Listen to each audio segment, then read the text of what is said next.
ใกล้ตรวจสุขภาพประจำปีใครบ้างคะ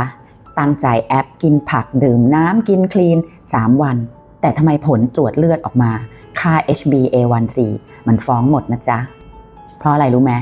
เพราะเจ้าค่าเนี้ยมันดูย้อนหลังได้ตั้ง3 เดือนนะคะ HbA1c วัดน้ำตาลในเลือดเราว่าสะสมมานานแค่ไหนผลที่ได้มันไม่ได้หลอกเรานะคะใครที่มีค่า HbA1c ต่ำกว่า 5.7% ถือว่าปลอดภัยอยู่นะส่วนใครที่อยู่ในระดับ 5.7 ถึง 6.4% เริ่มเสี่ยงเป็นเบาหวานแล้วนะคะ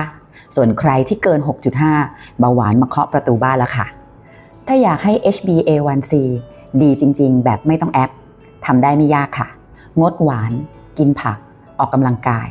นอนหลับให้ดีทำให้เป็นชีวิตประจำวันแบบนี้ถ้าอยากสุขภาพปังแบบยั่งยืนกดติดตามแก้วใจไม่ได้เป็นหมอแต่เป็นห่วงเอาไว้นะคะและต่อไปก็ไม่ต้องแอปก่อนไปหาหมอค่ะ